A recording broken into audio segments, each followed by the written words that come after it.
সম্প্রতি রাজ্যের গর্ব বামুটিয়াস্থিত দুর্গাবাড়ি চা বাগানে পারিশ্রমিকের দাবিতে চা শ্রমিকরা বিদ্রোহ করেন। পরবর্তী সময় এ স্পষ্টীকরণও দেন বাগান মালিক। এরই সূত্র ধরে শুক্রবার দুর্গাবাড়ি চা বাগান কর্তৃপক্ষ শ্রমিকদের নিয়ে এক আলোচনা সভা করেন।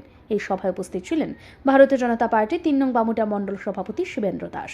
তিনি সভায় বক্তব্য রাখতে গিয়ে বলেন, সম্প্রতি পারিশ্রমিকের দাবিতে যে বিদ্রোহ শ্রমিকরা করেছেন তা কোনো চক্রের দ্বারা প্রভাবিত হয়ে, কারণ পারিশ্রমিক নগদে দিতে গেলে সমস্যা হয়, তাই ব্যাংকের মাধ্যমে দেওয়ার সিদ্ধান্ত নেয় বোর্ড।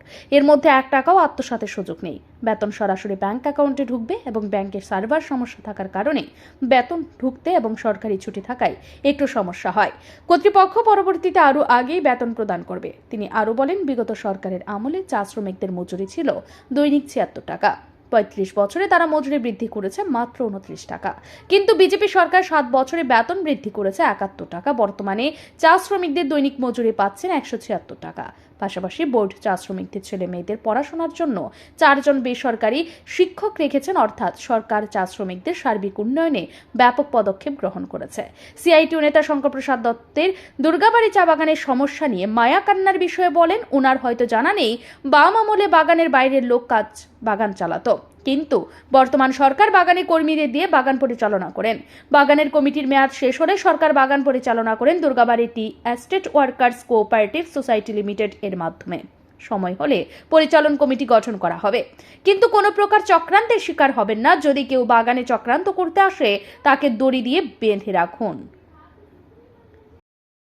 দেখুন, বিগত কিছুদিন যাবৎ এখানে একটা বিভিন্ন মিডিয়ার মাধ্যমে প্রচলিত হয়েছে যে এখানে শ্রমিকরা বেতন পায় না, তারা বিভিন্ন রকমের দুর্ভোগে আছে। তো এই বিষয়টা নিয়ে আমরা শ্রমিকদের যেন লাভবান হয়, এটা ক্যাশলেস ট্রানজ্যাকশনের মাধ্যমে তাদের ব্যাংক অ্যাকাউন্টে ডাইরেক্ট যে 176 টাকা মজুরি সেটা ডাইরেক্ট দেওয়ার ব্যবস্থা করা হয়েছে।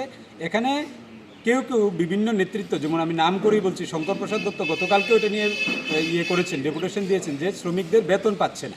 কিন্তু এখানে দেখা যাচ্ছে যে ওনাদের ডাইরেক্ট ব্যাংক অ্যাকাউন্টে টাকাটা দেওয়া হয়েছে, হয়তো বা সার্ভারগত সমস্যার কারণে বা একদিন রবিবার থাকার কারণে, শনিবার থাকার কারণে 2 দিন দেরি হয়েছে, সেটাকে তারা হাইলাইট করে তুলে ধরেছে। বর্তমানে কি অবস্থা রয়েছে এবং শ্রমিকদের সঙ্গে কি আলোচনা হয়েছে? দেখুন, বর্তমান সরকার এখানে উনি আরও বিভিন্ন বিষয় তুলে ধরেছেন যে এখানে বাইরে থেকে নতুন লোক এখানে নিয়োগ করা হয়েছে। আমি আপনাদের কাছে বলছি যে পুরনো শ্রমিক ছিল এখানে 18 জন, তারপর বর্তমান সরকার আসার পরে পরিতোষ দেব, সুভাষ বর, অজিত মুন্ডা, জিতেন মুন্ডা, অজিত কল, কার্তিক বর, অজিত তাঁতি, তারা প্রত্যেকে বাগানের শ্রমিক। বাগান থেকে তাদেরকে নিয়োগ করা হয়েছে। কিন্তু বিগত সময় হিতাংশু দেব, বাড়ি জলিলপুর, বাবুল মজুমদার, রাঙ্গুটিয়া, পানু মজুমদার, যারা আমরা চা বাগানের শ্রমিক জানতাম বাম আমলে, ওনার ভাতিজা দুলাল ভৌমিক দুর্গাবাড়ি বাজারে। তাহলে বিগত সরকার এখানে বাইরে থেকে শ্রমিক নিয়োগ করেছে, কিন্তু উনি কালকে ভুল তথ্য দিয়েছেন। আমি মনে করব যে শঙ্কর প্রসাদ বাবু এগুলো জানেন না, ভালো করে জেনে, প্রকৃত তথ্য জেনে তারপরে বলা উচিত। এবং তারপরে দেখুন, বাগানে বিগত 35 বছরের সরকারে 76 টাকা থেকে 105 টাকা, মানে আমাদের এখানে 29 টাকা বৃদ্ধি হয়েছে 35 বছরের শাসনকালে। বর্তমানে 105 টাকা থেকে 176 টাকা, 7 বছরের সরকার রানিং কালে 71 টাকা বেতন বৃদ্ধি হয়েছে। পাশাপাশি এখানে অনুদান এবং বোনাস মিলে 35% দেওয়া হচ্ছে। যাদের বাড়িঘর মেরামত এবং পুরনো শৌচালয়, সেটি নতুনভাবে শৌচালয় করে দেওয়া হচ্ছে এবং মেরামত করা হচ্ছে। কারোর মেয়ে বিয়ে এবং যদি কেউ মারা যান, বাগান কর্তৃপক্ষ বর্তমান সরকার আসার পরে এখানে 5,000 টাকা তাদেরকে এককালীন একটা দেওয়া হচ্ছে টাকা।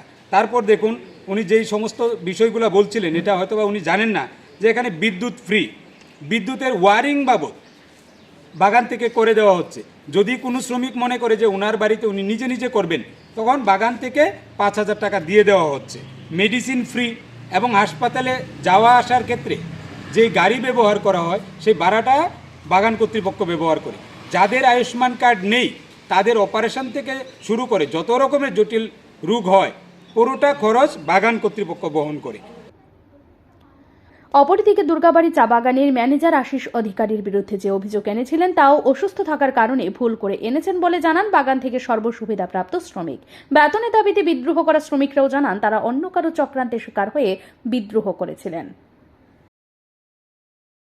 আমার হাজব্যান্ড মারা যাওয়ার পরে আমার অনেক কিছু সুবিধা করছে। তারা সুবিধা বলতে আমি 11 দিন আমি ইয়ে আসলাম কি আপনার ওষুধ আসছিল পরে আমার খাই সুবিধা করছে চালে ডাইলে লবণে তেলে সব কিছু দেখাশোনা সব করছে আমার এখানে জগদীশ বোর আছে বংশী কাকি আছে সুভাষ বোর আছে কার্তিক বোর আছে তারা সবসময় যাইতো আইতো দেখাশোনা সব কিছু করতো আমার।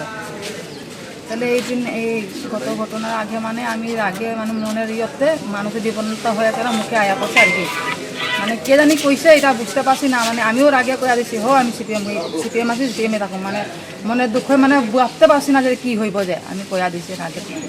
আর আমি বাগানে যা আছি আমি তার সদস্য লইয়া আমি খুব সুখে শান্তি পাচ্ছি সেটা লইয়া খাইতাছি। আমার হাজব্যান্ড না এলেও তারা আমার সব আশেপাশে সবসময় থাকে। আচ্ছা, আরেকটা ব্যাপার হচ্ছে আপনার যে বাগানের যে মজুরি হাজিরা যেটা পাওনার কথা যেটা অভিযোগ করছে আপনারা এটা পাইছেন? পাইছি। কীভাবে পাইছেন হাজিরাটা? হাজিরাটা মানে এই যে গত সপ্তাহের আগে এটা ক্যাশ টাকাটা। এটা কি ব্যাংকে পাইছেন? ব্যাংকে পাইছি, ব্যাংকেই পাইছি টাকাটা। আর আপনার এই স্বামী যখন অসুস্থ ছিল তার চিকিৎসা বাবদ সহযোগিতা পেয়েছেন?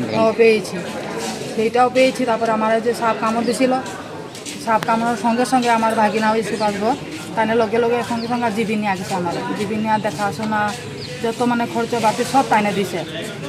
15,000 টাকা লাগবো, ডাক্তার কইছে ইঞ্জেকশন একটা দাম 15,000 টাকা। তো আমার কাছে টাকা টুকা নাই, ডাইরেক্ট ভাগিনারে ফোন করছি করে ভাগিনার লগে লগে টাকা দিয়ে পাঠাচ্ছে বড় ছেলের হাতে। তো যে আমি দিয়ে এবার তোমার মার ইমার্জেন্সি লাগবো 15,000 টাকাটা। তো সঙ্গে 2জন মহিলা দিছিল বাগান থেকে, তাই আমার সঙ্গেই রয়েছে, হাজিরা দিচ্ছে তারা, আরও খাওয়ান করতে সব দিচ্ছে। তারপরে আবার যে সময় ঘরে আসি 15 দিনের পরে আমার 3 মাস হাজিরাও দিছে, ঘরে বইয়ে আমি হাজিরা পাইছি, ভাত ডাল সব কাগজ সব পাইছি। তবে দুর্গাবাড়ি চা বাগানের শ্রমিকদের বিভ্রান্ত করার পেছনে বড় কারণ ছিল তাদের পারিশ্রমিক। তারা সঠিক সময়ে পারিশ্রমিক পায়নি বলেই তারা বিদ্রোহ করেছিল। এখন ব্যাংক অ্যাকাউন্টের মাধ্যমে মজুরি প্রদান করায় খুশি শ্রমিকরাও, তাতে করে প্রতারণার শিকার হবার সুযোগ নেই। ব্যুরো রিপোর্ট, ঋদ্ধি নেটওয়ার্ক।